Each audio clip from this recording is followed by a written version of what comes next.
আমাদের ডাক্তারবাবু যিনি প্রার্থী ছিলেন, তিনি আমাদের বিধাননগরের বিভিন্ন জায়গায় প্রার্থী হিসেবে যখন ভাষণ দিতেন, তখন তিনি একটা কথা বারবার বলতেন যে উনি তো ক্যান্সারের ডাক্তার।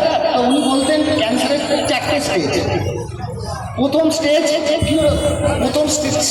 কিউরেবল, দ্বিতীয় স্টেজ কিউরেবল হতেও পারে, নাও হতে পারে, হওয়ার সম্ভাবনা বেশি।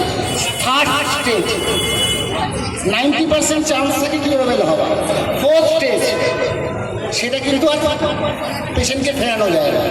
এই ফোর্থ স্টেজের জবাব কিন্তু আমাদের পশ্চিমবঙ্গের জনগণ বিধাননগরবাসী কিন্তু দিয়েছে, তাকে 37,056 ভোটে জিতিয়েছে।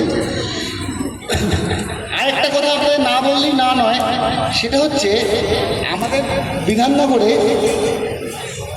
বিভিন্ন জায়গায় তৎকাল বিজেপি অনেককেই দেখা যাচ্ছে, কিন্তু আপনারা মনে রাখবেন যে আমাদের সংগঠন কিন্তু তৃণমূল নয়। আমাদের সংগঠন যথেষ্ট শক্তিশালী এবং যথেষ্ট তার স্কিমিং চলে।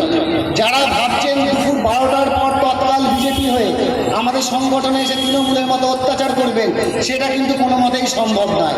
এইটা একদম আপনারা লিখে রাখুন। আর শেষে একটাই কথা বলবো আপনাদের, যে ভারতীয় জনতা পার্টি যে সমস্ত পদক্ষেপ নিচ্ছে, অনেকেই আমাদের কাছে আসছেন, আমি 41 নম্বর ওয়ার্ডে থাকি, অন্নপূর্ণা ভাণ্ডার পাচ্ছেন না, বিভিন্ন রকম অভাব অভিযোগ আসছে।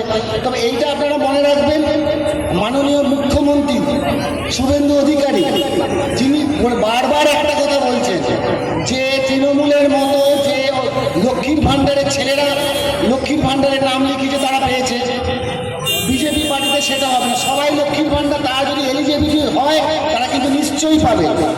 এই নিয়ে আপনাদের কোনো দুশ্চিন্তা করার দরকার নেই। আর শেষে একটা কথাই বলবো আপনাদের, আপনারা যে যেখানে আছেন আপনারা ভালো থাকুন, সুস্থ থাকুন। তবে ভারতীয় জনতা পার্টির যে নিয়ম নিষ্ঠার সঙ্গে এসছে সেই নিয়ম নিষ্ঠা বজায় রাখুন। আমরা তৃণমূলের মতো অত্যাচারী দল নয় এবং করবও না। আমরা সেই পার্সেন্ট না, এতক্ষণে তৃণমূলের অবস্থা আরও খারাপ হতো। আমরা কিছুই করিনি। যদি তৃণমূল থেকে ফিরে আসতো তো তৃণমূল কিন্তু আমার ছেড়ে কথা বলতো না।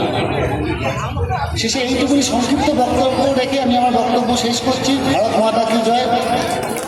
জয়।